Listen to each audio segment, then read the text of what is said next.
alliant musique et engagement citoyen. C'est ce que propose la LICRA le 17 décembre prochain au Théâtre Libre. Un concert exceptionnel donné par Mario Stasi, son président, avocat de renom, qui délaissera donc les tribunes et les tribunaux pour monter sur scène. Accompagné de musiciens tels que Roland Romanelli, il interprétera des classiques de la chanson française, démontrant que l'art et la culture peuvent être des vecteurs puissants pour sensibiliser aux luttes contre le racisme, l'antisémitisme et toutes les formes de discrimination. Mario Stasi, bonjour. Bonjour Ilana. Merci beaucoup d'être avec nous ce matin. Ravi de parler de ce concert, effectivement, puisque vous êtes aussi un artiste. On va évoquer votre passion pour la musique. Mais d'abord, quelques mots de l'actualité.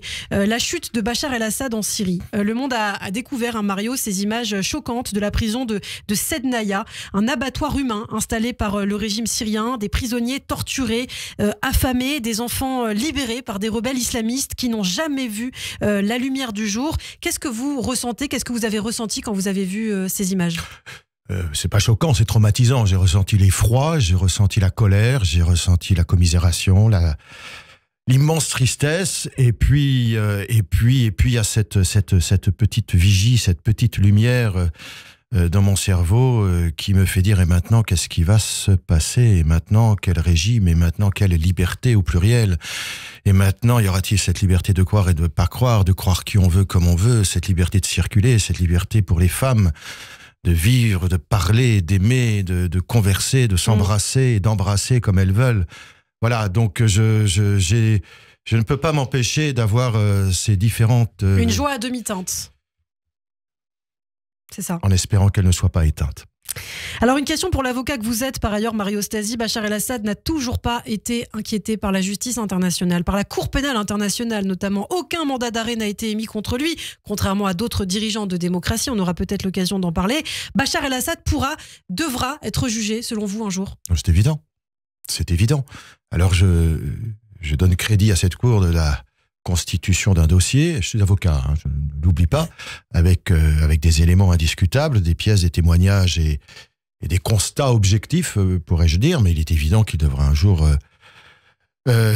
passer devant les tribunaux pour être reconnu responsable des crimes commis par lui, son régime et ses proches. Oui. Un génocide, selon vous? L'avocat que je suis vous dira que les tribunaux en décideront si l'enquête est impartiale. Vous avez récemment protesté, par ailleurs, Mario, contre l'arrestation de Boualem Sansal en Algérie, l'écrivain franco-algérien qui est toujours détenu pour atteinte à la sûreté de l'État selon les autorités algériennes. Hier, sa demande de remise en liberté a été refusée. François Imre n'a pas pu entrer sur le sol algérien. Il a annoncé vouloir saisir l'ONU pour dénoncer les entraves aux droits de la défense. Vous saluez la démarche de François Imre? C'est pas que je la salue, c'est que je suis en relation évidemment avec François Imre. La LICRA a été des premières, là n'est point l'important, mais a été aux côtés de François Imre, l'avocat de Boualem Sansal, depuis le début de cette incarcération arbitraire, scandaleuse, attentatoire aux droits élémentaires, à la liberté de critique, à la liberté d'expression. Donc c'est pas protester, c'est hurler aux côtés d'eux, mais j'ai aussi demandé à François Imre, et je demande à ceux qui soutiennent Boualem Sansal d'avoir la même attention, j'ai demandé à François Imre ce qui serait utile à la défense de Boualem Sansal pour que l'urgence s'impose, c'est-à-dire la remise en liberté. Et donc, si j'avais un message à faire passer, c'est que ceux qui souhaitent prendre des initiatives légitimement n'hésitent pas à prendre contact avec le conseil de M. Imre afin que ces initiatives ne viennent pas contrecarrer une stratégie de défense avec comme premier objectif la libération de Boualem Sansal.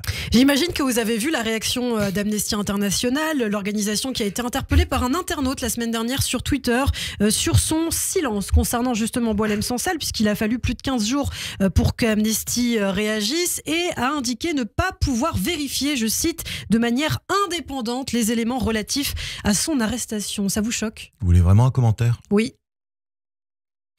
Est-ce que ces gens-là méritent 3 mots? Enfin, c'est ne pas avoir les moyens de vérifier. Enfin, que regardent-ils? Qu'écoutent-ils? Sont-ils borgnes? Sont-ils sourds d'une oreille?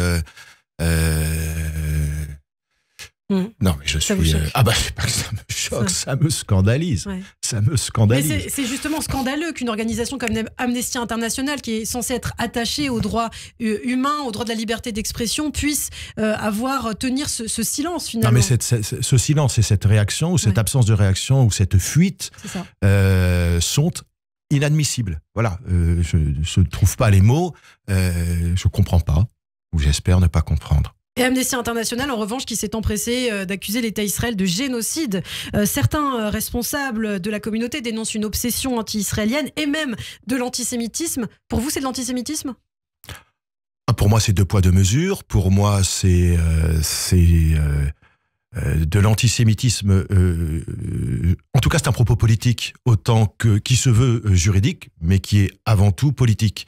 Et je n'attends pas cela d'une cour pénale internationale, comme j'attends pas cela d'Amnesty International, comme j'attends pas ça d'ONG. Et je pense qu'il faut être d'une équité, d'une rigueur, d'un sérieux indiscutable lorsqu'on mène des enquêtes, lorsqu'on poursuit ou lorsque l'on condamne. Et lorsque l'on met d'un côté et de l'autre ce qui se passe pour Boualem Sansal et la précipitation avec laquelle les accusations ont été portées contre un homme à la tête d'une démocratie que je défends, la démocratie, l'homme, on peut en penser ce qu'on veut. Benyamin Netanyahou. Exactement, je trouve que cette différence de traitement est inadmissible. Alors, votre combat, Mario Stasi, c'est évidemment la lutte contre l'antisémitisme, contre le racisme, contre toutes les formes de discrimination. Vous allez justement tenir un concert le 17 décembre prochain contre ces mots qui portent atteinte à la dignité des personnes, à l'égalité en droit et qui défigurent la République. La musique, on peut l'ignorer, Mario, mais c'est votre passion depuis 40 ans. Eh bien, vous avez bien retenu ce que je vous ai dit juste avant notre entretien. Oui, ça fait plus de 40 ans depuis que je suis avocat. Très très jeune, j'ai chanté dans une troupe d'avocats d'ailleurs, desquels sont sortis Caroline Vigneault, Sandrine Saroche et d'autres.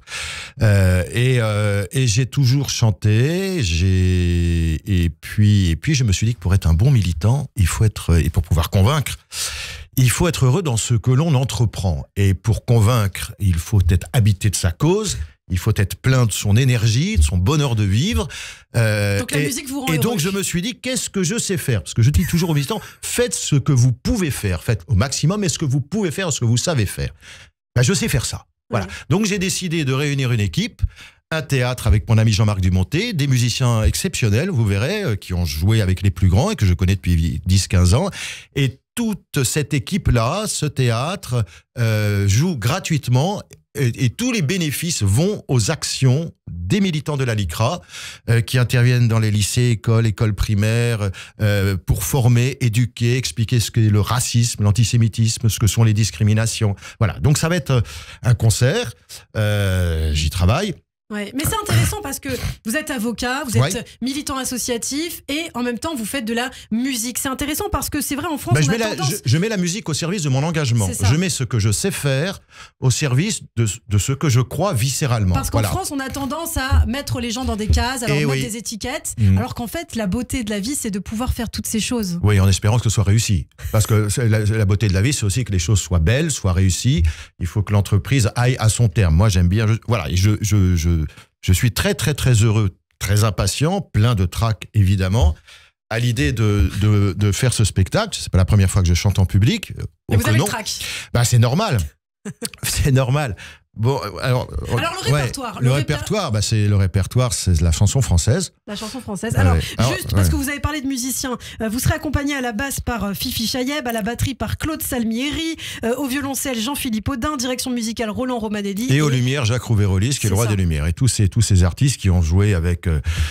Roland qui est mon vieux complice, a commencé avec Barbara, a continué pendant 40 ans et continue de se produire partout. Fifi Chayeb est un bassiste que tous les orchestres s'arrachent. Claude Salmieri est un batteur exceptionnel qui est passé de très jeune avec Marvin Gaye, puis Cabrel et puis Michel Berger. Il n'arrête pas. Et Jean-Philippe Audin est un violoncelliste que j'aime beaucoup et qui est capable de passer de Mylène Farmer, qu'il a accompagné, à John Eliot Gardiner. Il passe de la musique pop française à la musique classique. C'est un merveilleux violoncelliste. Ouais. Et cette petite équipe sera donc au Théâtre Libre à 20h30 où nous expliquerons aussi pourquoi nous organisons ce spectacle d'1 heure et demie. Ouais. C'est un vrai spectacle. Hein. Bien sûr. Et donc, il y aura quelques prises de parole et j'invite vraiment tous à venir nous soutenir.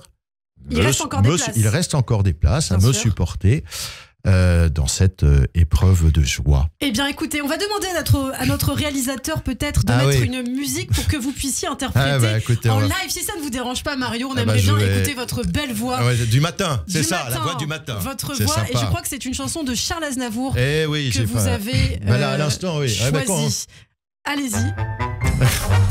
Ah, dis donc. Allez, on y va.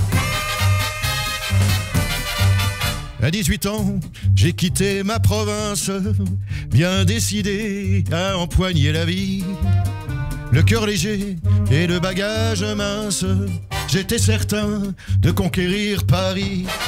Chez le tailleur le plus chic, j'ai fait faire ce complet bleu qui était du dernier cri.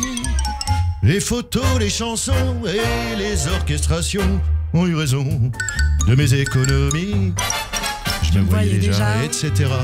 En haut de l'affiche, en 10 fois plus gros que n'importe qui, mon nom s'étalait.